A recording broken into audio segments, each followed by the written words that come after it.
Hola, buenos días a todos.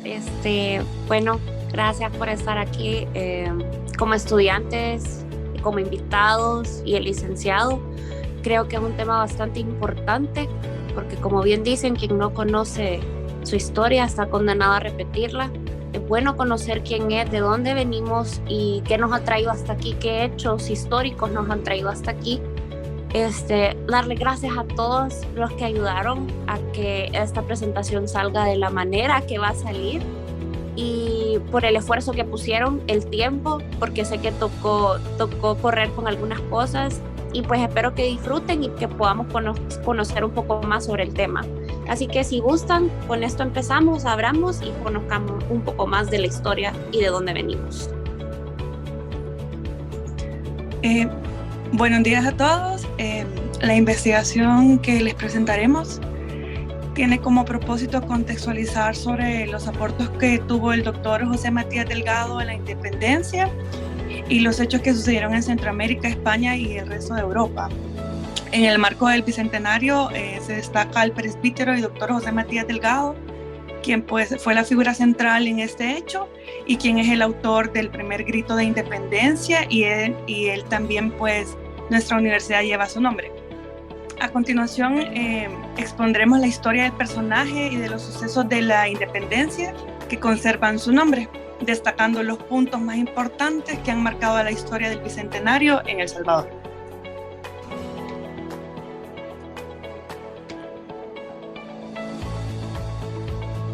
Queremos conocer que Centroamérica, nuestra bella patria, sea una nación independiente, libre y feliz. Es necesario que hagamos todos los sacrificios en la independencia. Eso lo dijo José Cecilio del Valle, que también fue un prócer centroamericano. Y para nosotros es importante conocer sobre José Matías Delgado y el Bicentenario, ya que en esta fecha Guatemala, El Salvador, Honduras, Nicaragua y Costa Rica recibimos el Bicentenario con diversas crisis sociales, económicas y políticas que a 200 años, en donde la independencia debía significar un cambio político importante, la región continúa enfrentándose a todo lo que no ha logrado reafirmar las ideas centrales de la emancipación. No es extraño para nadie que Centroamérica posee una historia compleja, caótica y turbulenta, en donde la región ha sufrido guerras propias y externas que al final se volvieron propias. Y hasta hoy en día seguimos luchando contra las consecuencias de estas crisis recurrentes de todo tipo, que a destacar, sobre todo aquí en Costa Rica, es la pobreza, la desigualdad, la discriminación, violencia, entre otras. Y el estudio del Bicentenario debe de verse como una oportunidad de análisis crítico, tanto desde cualquier entidad social, para poder comprender el estancamiento del desarrollo de las naciones centroamericanas y hacia dónde queremos ir como región. El estudiar la historia permite la comprensión y el análisis profundo de las acciones pasadas para asimilar el presente de nuestras sociedades, y Centroamérica en su mayoría ha cometido los mismos errores a través de todos los años por falta de estudio y la normalización de los mismos ciclos de desestabilidad. También la importancia de estudiar a los actores principales, que en este caso es José Matías Delgado, y el impacto del Bicentenario en la independencia permite que contrastemos los ideales, las acciones, la participación ciudadana, la organización con el contexto actual, y así cuestionemos cuál es el futuro de la relación que debemos buscar y el trabajo que debemos ir realizando para lograrlo.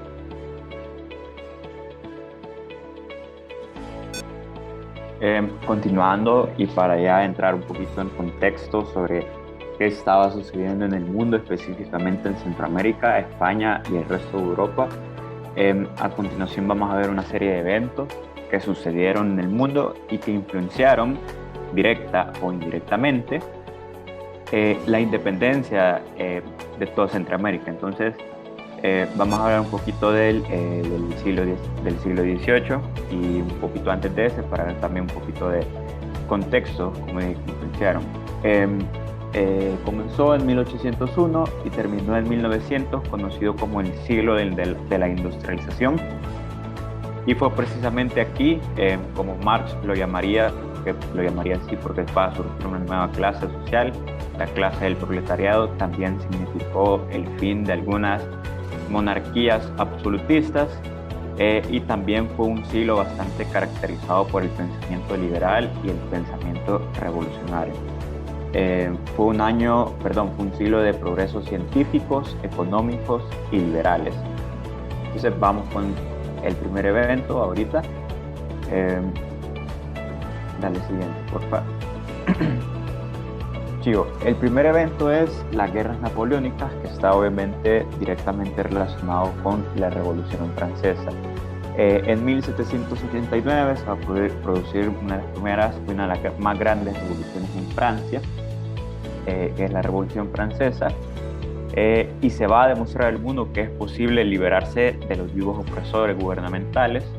Y a raíz de este suceso va a surgir una figura bastante emblemática, que sí se puede decir que es Napoleón Bonaparte, que estuvo en el poder desde 1804 hasta 1815, falleciendo en 1821 en la isla de Santa Elena. ¿Cuál fue el mensaje acá hacia el mundo? De que es posible liberarse bajo las opresiones de gobiernos o digamos de yugos que tratan de oprimir al pueblo. El pueblo se puede organizar y puede rebelarse contra todo este tipo de personas o digamos naciones que están oprimiendo a otra nación. Y posteriormente esto nos va a llevar al segundo evento, al siguiente, ya delimitándonos a América Latina, que fue la Revolución Haitiana, que fue exactamente 2 años después de la Revolución Francesa en 1791. Y aquí va a demostrar, este suceso se va, digamos, específicamente va a ser bien interesante porque va a demostrar que en América Latina también se puede hacer revoluciones, se puede hacer una independencia total. De hecho, Haití logró su independencia total en 1804 a partir de la Revolución Haitiana. Entonces, estos mensajes digamos, van a penetrar fuertemente en las ideas de los liberadores centroamericanos y van, digamos, a ser el punto de partida para la independencia total de Centroamérica.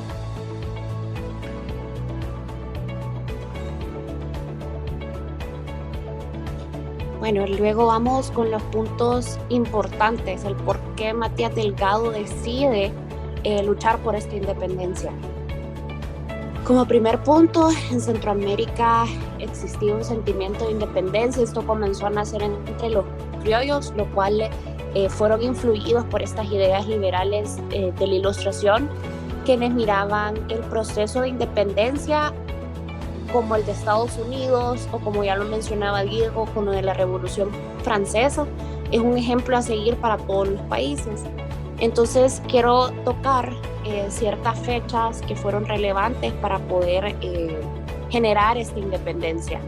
Primero que nada, vamos con esta fecha del 5 de noviembre de 1811, cuando Matías Delgado subió hasta el campanario de la Iglesia de la Merced, como varios lo hemos oído, ubicado en el costado oriente de la Plaza Libertad, a replicar las campanas. Esto fue un signo que generaba un llamado para que el pueblo se uniera y pudieran pedir aquella tan anhelada libertad del pueblo. Ahí ocurrió, pero muchos en el marco del centenario de este levantamiento contra las autoridades españolas sí lo creen aún. En 1911 se inauguró la Columna de la Independencia en el entonces Parque Dueñas, que hoy conocemos como Plaza Libertad, y el motín del 5 de noviembre, que fue elevado a la categoría, como lo conocemos hoy, como el primer grito. Entonces, si con nosotros consultamos historia, libros, documentos, nos podemos dar cuenta que la acción se dio por un descontento social, por el descontento del pueblo y aquella represión que se vivía en aquella época, que clamaba por libertad de España. Luego, como siguiente punto, tenemos el 24 de enero de 1814, que lo definen como el segundo movimiento de independencia de San Salvador, conocido también como el segundo grito de independencia. Fue una de las segundas sublevaciones que ocurrieron en la ciudad de San Salvador, naciendo por la misma razón, con el objetivo de poder generar autonomía con respecto de las autoridades de España, así como lo fue la primera. Este lanzamiento, si bien es cierto, nació con el mismo fervor que la primera, pero no tuvo el éxito que hubieran querido. Fue encabezado por Manuel José Arce y Pedro Pablo Castillo, y la mayoría de los líderes que llegaron a este movimiento fueron arrestados, entre ellos el conocido Santiago José Celis, que fue fusilado por las autoridades españolas. Luego, el 15 de septiembre de 1821, que ya como sabemos se denomina la independencia de Centroamérica, incluyendo Guatemala, Honduras, El Salvador, Nicaragua y Costa Rica, los cuales estuvieron presentes a través de la firma de la Acta de Independencia de América Central y rompiendo los lazos así, gracias a esto, los lazos que tenían con el Imperio Español. A diferencia de los demás países centroamericanos, ambos fueron procesos totalmente pacíficos. El movimiento independentista centroamericano tomó como ejemplo la independencia, como ya lo había mencionado, de Estados Unidos y la Revolución Francesa, que estos terminaron con las desigualdades y los privilegios, entre comillas, y fue influenciado por las ideas del reformismo ilustrado español y la ilustración racionalista europea.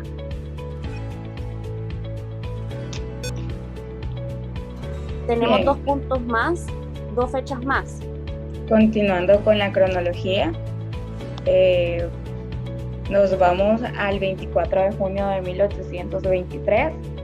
Esto cuando quedó instalada la Asamblea Constituyente de Centroamérica. Y pues el mismo Delgado resultó elegido como presidente con un total de 37 votos.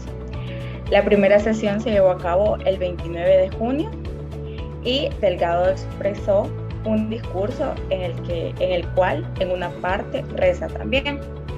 Además, Delgado, junto a José Simeón Cañas, Pedro Molina Mazariegos, Francisco Flores y Felipe Vega, habían realizado el dictamen relativo a la independencia absoluta de las provincias del Reino de Guatemala. Y para el 1 de julio fue emitida la Declaración de Independencia Absoluta en Centroamérica, en que en un inicio proclama el nombre de las Provincias Unidas del Centro de América, nombre que quizá fue derivado del discurso de Delgado, quien también se había referido a la región como las provincias del centro de las Américas. Y en 1824, sea como fuere, Delgado también participó en la redacción de las bases de la Constitución, que fueron publicadas en diciembre de 1823. Esto como parte de la comisión en que también estaba Pedro Molina, José Francisco Barundia y Mariano Gálvez.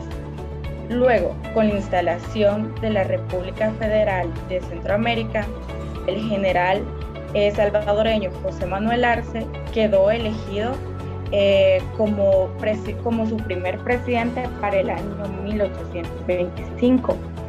Asimismo, también el religioso estaría presente en el Congreso Constituyente de El Salvador, que fue instalado el 14 de marzo de 1824, y como representante salvadoreño ante la Asamblea Constituyente Centroamericana. Ese Congreso promulgó la primera Constitución de El Salvador el 12 de junio de 1824.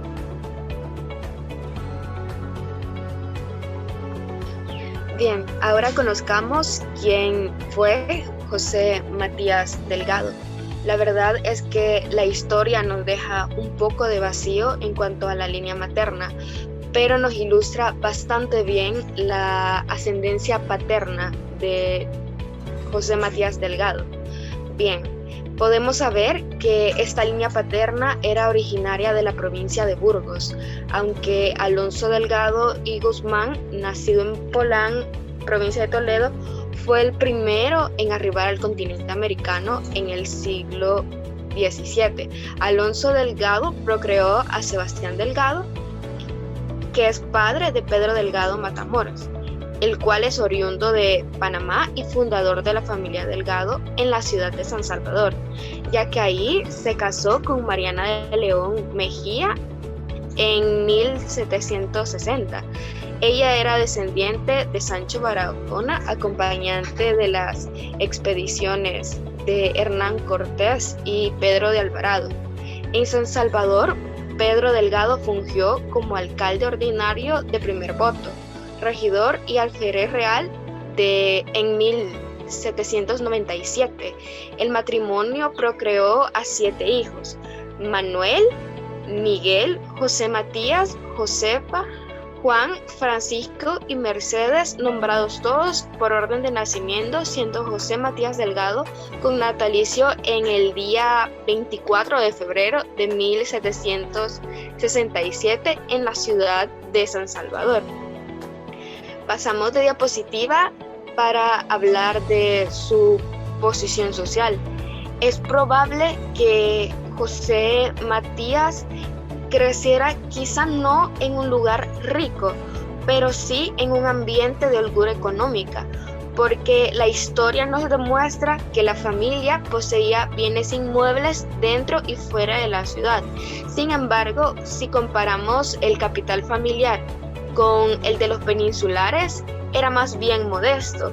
Además, en su adultez, a lo largo de su vida, él eligió vivir siempre con modestia y austeridad, así que pese a que su familia quizá tenía las condiciones económicas para vivir un poco mejor, él se dedicó a vivir de forma humilde, dedicado a los pobres. Siguiente.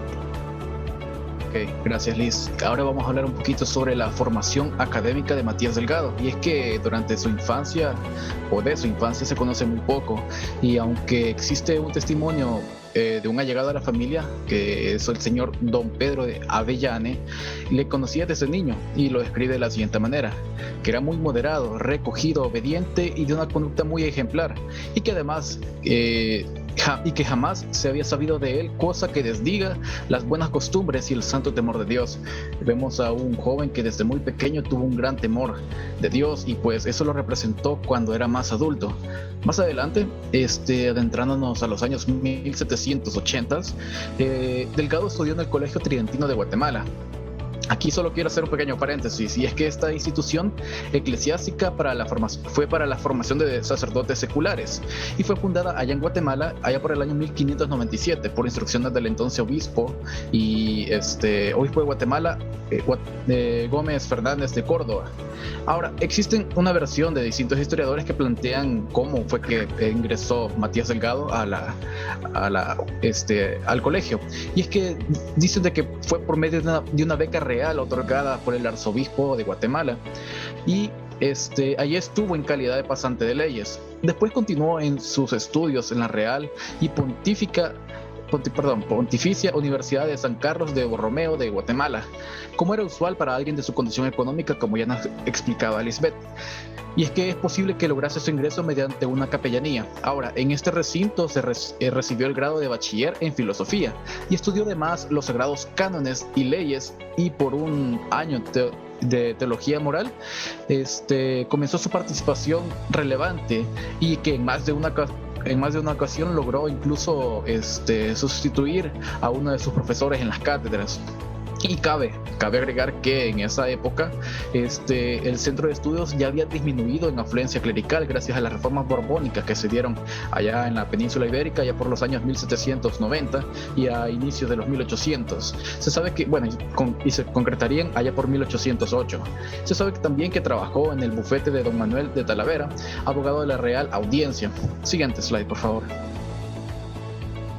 Ahora vamos a hablar un poco sobre el rol eclesiástico de Matías Delgado, y es que ya para junio de 1794 ya era clérigo en órdenes menores, y posteriormente solicitó ante el arzobispado la obtención de las órdenes de subdiaconado y diaconado.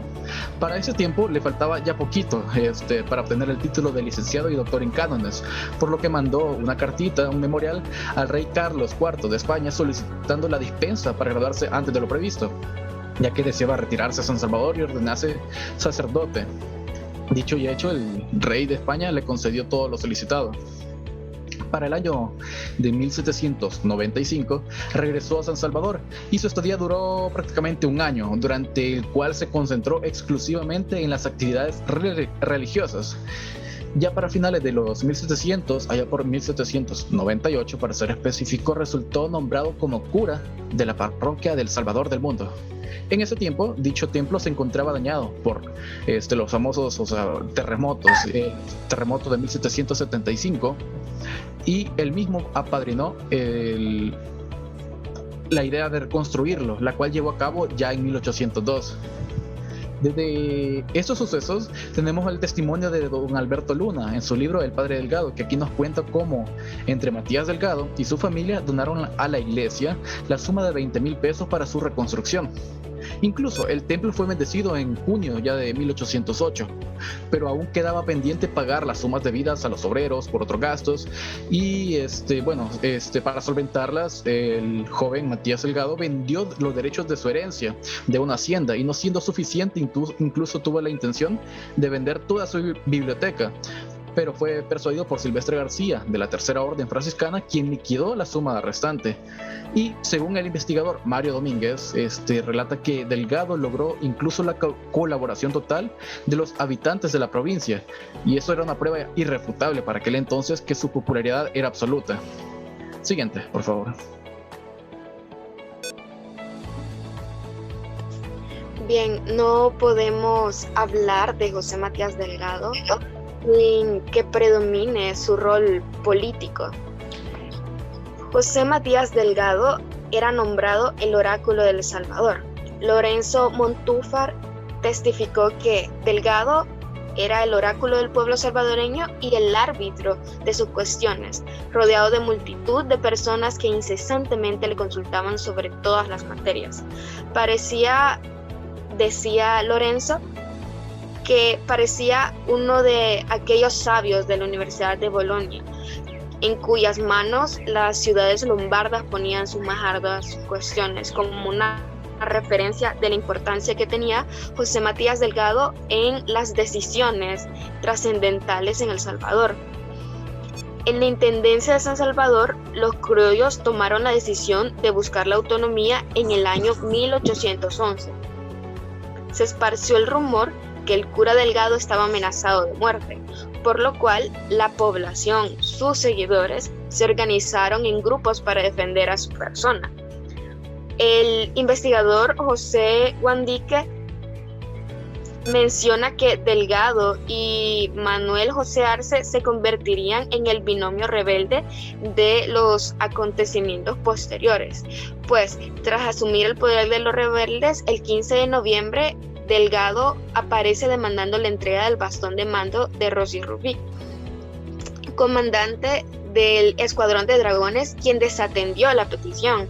Asimismo, fue también relevante su predicación para que el amotinamiento no creara un caos de violencia, porque los historiadores creen que Arce y Delgado pensaban muy diferente, que Matías Delgado buscaba siempre una protesta pacífica, menos frontal y sin derramamiento de sangre.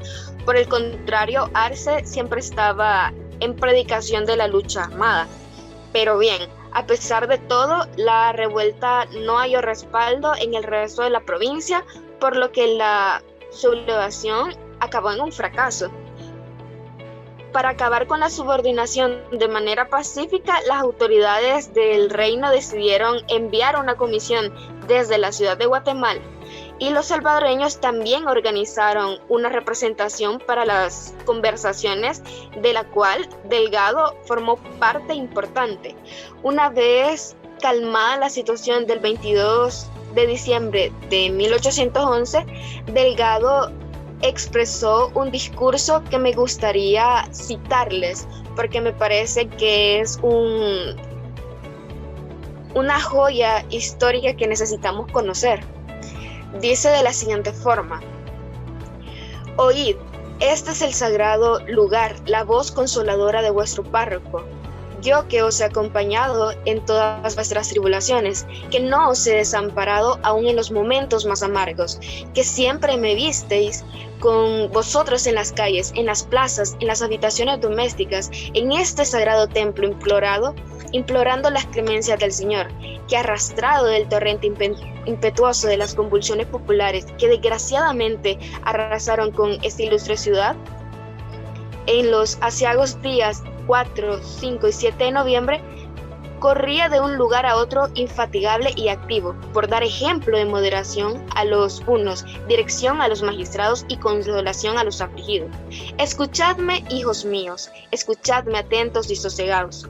Hombres atrevidos os han deslumbrado con falsas ideas de bienes aparentes y os condujeron al precipicio. La mano bienhechora del Omnipotente os salvó. La muy noble y leal ciudad de Santiago de los Caballeros tomó en consideración vuestros males y se encargó de su remedio. Para los historiadores, era un deber de Delgado dar ejemplo de moderación, respeto y hermandad cristiana. Él conocía bien el terreno que pisaba y, a sabiendas de la persecución de la lucha, mantuvo sus propósitos sin ofender a los poderosos en turno. Continuamos con David. Ok, y es que... No, ahí atrás, por favor. Sí, gracias. Y es que, como ya hemos visto, el pueblo respaldaba a Delgado y eso se vio representado más adelante, allá por 1824, cuando ya se elige la Asamblea de las Provincias Unidas de Centroamérica. Y es que fue declarado presidente de la Asamblea. También formó parte del proceso emancipador de toda Centroamérica. Y bueno, más adelante incluso vamos a tocar esos puntos sobre el legado del doctor Matías Delgado, pero incluso en su rol político tenía la intención unionista desde 1821, cuando ante la amenaza ya inminente del Imperio Mexicano, mandó una carta a los jefes de aquel entonces ya provincias independientes de Honduras, Nicaragua y Costa Rica, solicitando que se anexaran y que lucharan juntos contra la invasión de México. Por un tiempo resultó, pero la historia nos enseñaría que sería inminente el poder mexicano sobre las provincias. Y bueno, pues creó también más adelante la diócesis de San Salvador, donde él se autoproclamó obispo y sentó las bases para la arquidiócesis de San Salvador, que se plantearía más adelante, ya a finales de este mismo siglo.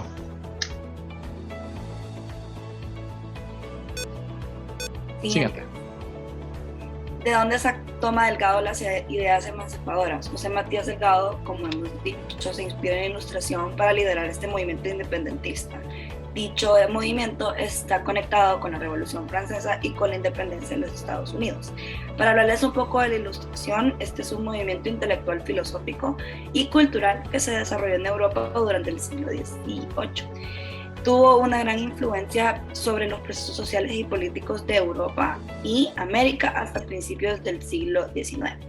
Este movimiento es conocido también como el Iluminismo porque consideraba que la razón era la luz que iluminaría el conocimiento humano para sacar a la humanidad de la ignorancia y de esta manera construir un mundo mejor. Estaba súper centrado en el ser humano. Por esta razón, en el siglo XVIII suele ser llamado el siglo de las luces. Para hablarles un poquito de las características, fueron las siguientes. Este movimiento se difundió principalmente entre la burguesía y sectores de la aristocracia. Sus ideas se discutían en los salones organizados por señoras de clase alta y se reunían filosóficos, científicos, artistas, literarios para discutir.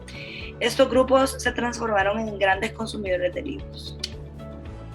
Algunas de las otras características que José Matías Delgado utilizaba, o que él consideraba que el pensamiento racional era la única forma de acceder al conocimiento verdadero del hombre, es decir, que se llegaba a conocer el mundo a través del racionamiento, la observación y la experiencia de cómo el hombre se manejaba a lo largo del tiempo, cómo el hombre actuaba en su diario vivir.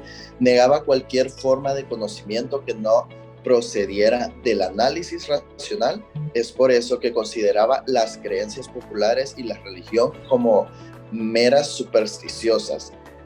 De igual manera, creía que un contexto en el que la categoría de las personas estaba determinada por su origen familiar sostenía que todas las personas nacían iguales y tenían derechos naturales para poder desarrollarse en un entorno social. Creía que la posibilidad de progreso, tanto material como moral, de las sociedades a partir de los descubrimientos científicos y tecnológicos, confiaba que el conocimiento podía mejorar la vida de las personas y de la sociedad para tener un mejor desarrollo o un mejor futuro, ya sea económico y social, a lo largo del tiempo. También cuestionó la monarquía absoluta y los principios de que el poder del rey provenía de Dios, es decir, que también cuestionaba que el poder también podía venir de los sacerdotes en aquel entonces. Europa era una gran influencia de comportamiento en El Salvador. España conservaba sus colonias en la completa ignorancia con la prohibición de circulación de libros y negándoles a los nativos dedicarse a ciertas ocupaciones que solo pertenecían en aquel entonces a españoles y sus descendientes, clasificándolos así como una clase no privilegiada. En San Salvador, según el censo realizado por Antonio Gutiérrez Ulloa en 1807, contaba con un total de 165.278 habitantes, de los cuales 4.729 eran españoles peninsulares y criollos, 89.374 mestizos, incluidos mulatos, zambos y negros, y finalmente 71.175 eran indígenas. La economía era de carácter agrícola comercial basada en el añil, que era dirigida por las élites locales con nexos a la red de comerciantes de la ciudad de Guatemala. También existía una economía basada en el cultivo de algodón, maíz, frijol, tabaco, pero en pequeña escala, escaso ganado. Aún a pesar de esto, la mayoría de las familias eran pobres. Las restricciones a la producción, exportación agrícola y la crisis que se presentaba por la economía fue lo que unió a los próceres a luchar.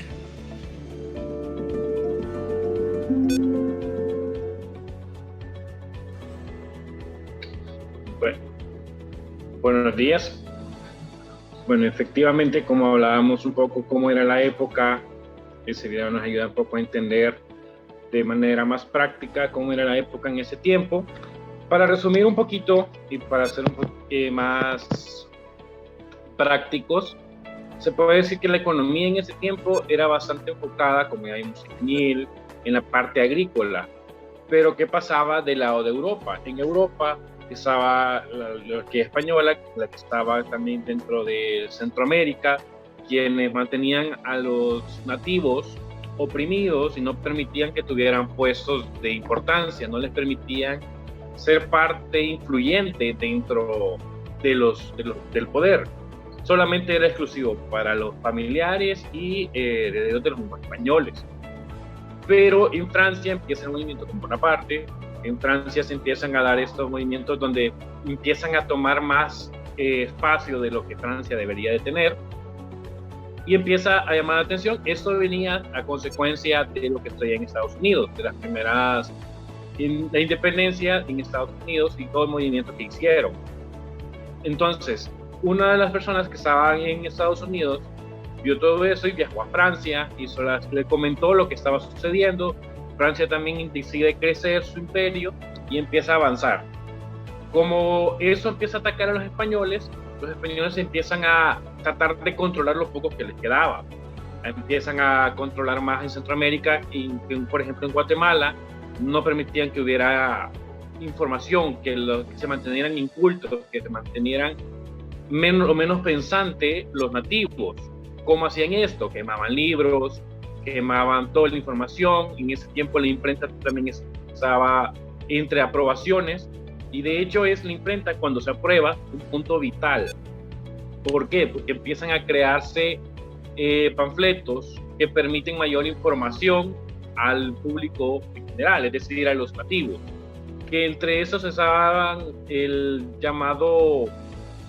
levantamiento en Francia, y en Guatemala se ha hecho la libertad de independencia, que fue un acto relativamente pasivo, y gracias a que no fue una guerra, a diferencia en Panamá, que se independiza más adelante, pero en Panamá un poco más violento, no hubo mayores problemas. en cuanto a la violencia.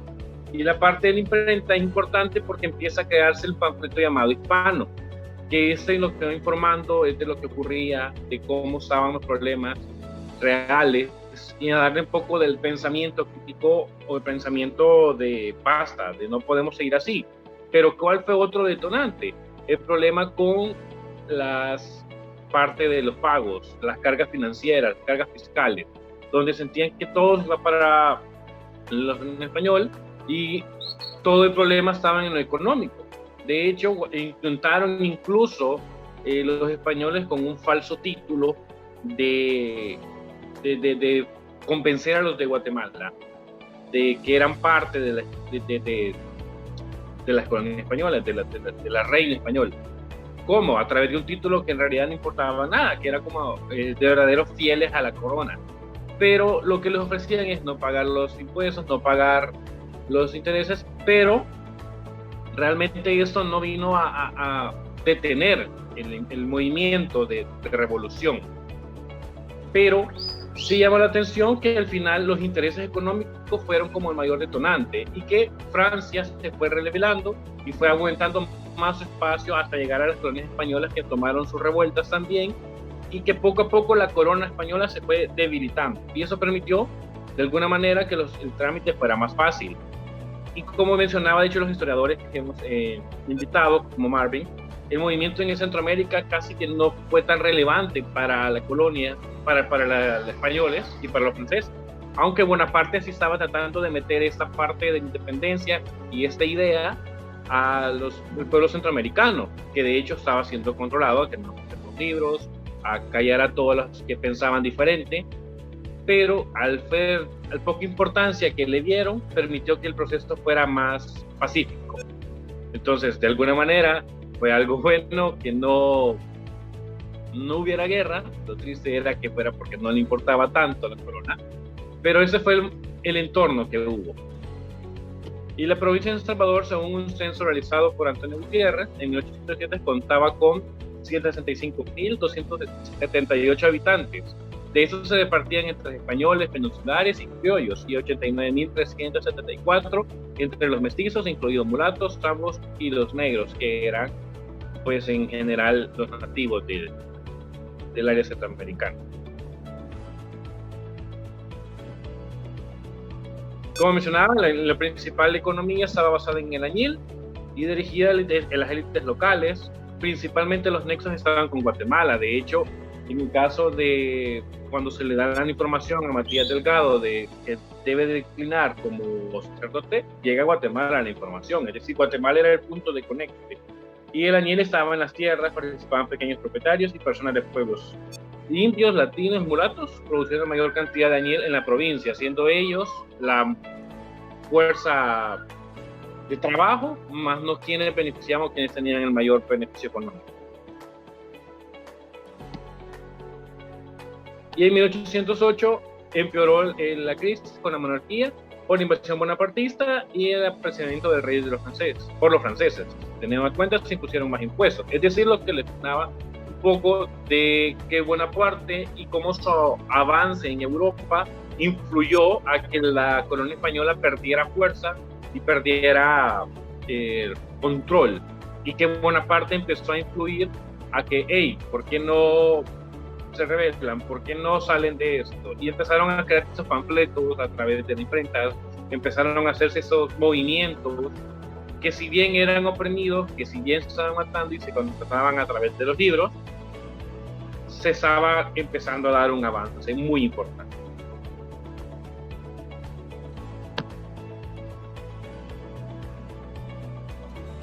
Bueno, y pasamos a hablar del legado histórico que José Matías Delgado dejó en el país y en sí en toda la región, y es que él permanecerá en la memoria como un símbolo del periodo de liberación, ya sea de que las personas, nosotros, pensemos de que el país sea libre o no. Eso siempre estará en son de debate, pero su patrimonio está marcado en la historia y es reconocido como un símbolo nacional. Y en la entrevista que se le hizo a José Carlos Delgado, que es el pariente de José Matías Delgado, él dijo que considera que el legado más importante que nos dejó el presbítero es el interés de una hermandad centroamericana y la libertad. Además, lo que motivó al prócer Delgado fue el esfuerzo en paralelo por sus parientes, también el prócer Arce. Mencionado lo anterior como un llamado a nuestra memoria histórica, es de recordar al presbítero Delgado como un personaje que luchó y pensó por la libertad centroamericana. Esto fue por parte del propio pariente de José Matías Delgado, y esto nos da a entender cómo él fue esa piedra sobre la que se formó la república en la que se podría decir que vivimos hoy en día. ¿Le puedes dar a la lámina de atrás? Entre también el legado podemos considerar las cosas que vivimos hoy en día, como el 5 de noviembre, que es prácticamente una celebración a nivel nacional que ha sido conmemorada como una fiesta cívica, en la que se recuerda el aniversario del primer grito de independencia, que fue pues lo que ya hablamos anteriormente, y de hecho en el 2011 se declaró como el año del bicentenario del primer grito de independencia de Centroamérica, por lo que ese año el gobierno realizó diversas actividades para conmemorar dicha fecha. Entre algunas de las actividades que se hicieron fueron presentaciones de arte en diferentes puntos del centro histórico de San Salvador, la inauguración de la Reserva Natural compartida con Antiguo Cuscatlán, que fue bautizada como el Parque Bicentenario, la elaboración del mural del Bicentenario en el centro de gobierno y la restauración del campanario de la Iglesia de la Merced, entre muchas otras actividades. También el prócer fue reconocido como benemérito de la patria. Esta palabra quiere decir de que es una persona a la que se le tiene que agradecer o a la que se le tiene que dar algún tipo de mérito. Y esto es porque gracias a él y el esfuerzo de otros se dejó como herencia al mundo una pequeña república llamada El Salvador. De no ser por él, no sabemos en qué situación nos encontraríamos hoy en día, y a pesar de que hasta la fecha siguen habiendo muchos conflictos internos que posiblemente van a seguir existiendo a lo largo de la historia, esa fue el grito de independencia del 5 de noviembre, fue lo que sentó las bases para la independencia de la cual estamos celebrando pues 200 años el día de mañana. Hoy sí, dale. Dale.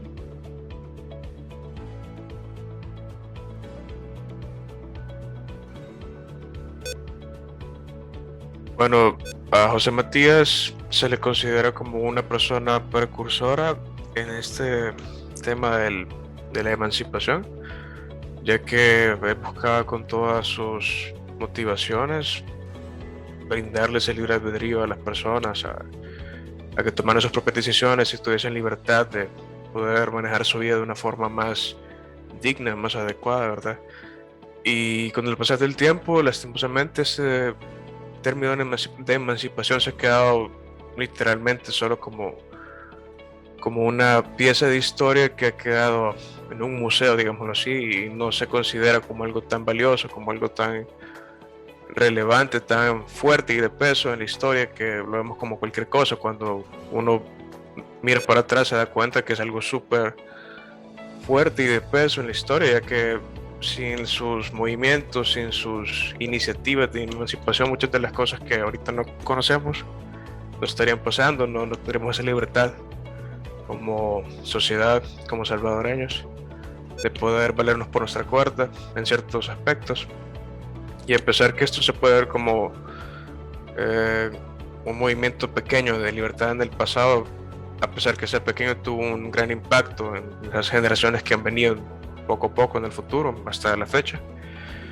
Y a pesar que esta gente no se considera así como un seguidor de Matías Delgado concretamente, o un término como de emancipador, dentro de sus bases, dentro de sus líneas, se puede observar que tienen una cierta influencia del movimiento que este prócer tuvo en su tiempo de independencia.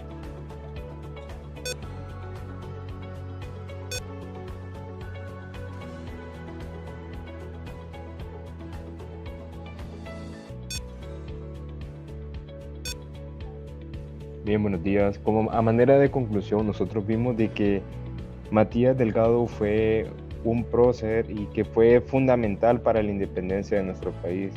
Algo pues importante de recalcar es que él buscó la libertad, pero de una manera pacífica, es decir, nunca buscó que murieran inocentes o que se derramara sangre con tal de ser libres.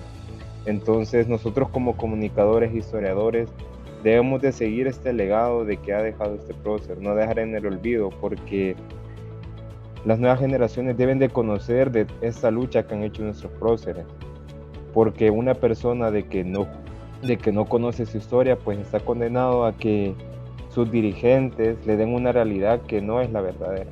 Y pues esto ha sido todo y espero que haya sido de su agrado. Feliz día.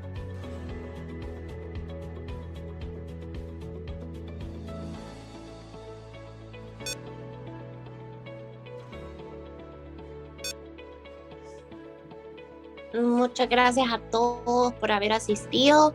Espero hayamos aprendido un poco más de dónde venimos y pues les cedo la palabra a Lick para que nos pueda dar sus comentarios, o si alguien de la clase puede hacer preguntas o comentarios acerca de lo que acabamos de ver. Sí, gracias. Sí, Grecia, creo que es importante, si alguien quiere hacer algún comentario, pues este es el tiempo para hacerlo.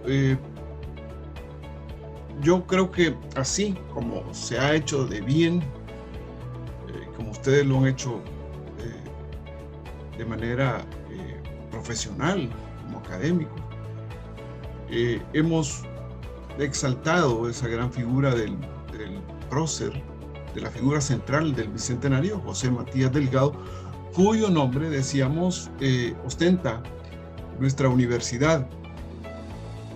Con este evento también hemos querido contribuir de alguna manera a la cultura cívica que tanto necesitamos los salvadoreños, precisamente para sentirnos identificados con los principios y con los valores de nuestra patria. Creo que es parte importante el civismo, no lo debemos descuidar.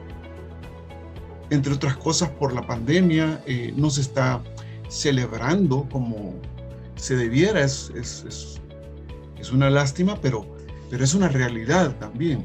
Sin embargo, eso no es óbice, eso no es obstáculo, porque ustedes han presentado un trabajo, una investigación que a mí me deja muy impresionado, puesto que sí le pusieron todo el empeño. Cada uno de ustedes y todos merecen un aplauso, y vamos a abrir los micrófonos para que se escuche ese aplauso. Vamos a aplaudirnos, porque sí, es sumamente valioso. Yo les felicito. Este documento va a quedar físico, lo vamos a tener, lo vamos a archivar todos, y va a quedar como un documento hito, como un mojón en la historia de la universidad, puesto que sí, lo que hemos querido es exaltar esa gran figura de ese hombre que, como decía uno de sus parientes, precisamente yo creo que por aquí tengo, sí, aquí lo tengo, el libro que escribió André Cardona, un joven que no es historiador, pero le encanta la figura de Matías Delgado. Él sí es verdaderamente un un historiador, pero no es de carrera. Parece que él es economista, y este es el libro que estuvieron vendiendo en la librería de la UCA, y ahí se agotó, pero yo lo pude adquirir en la iglesia La Merced.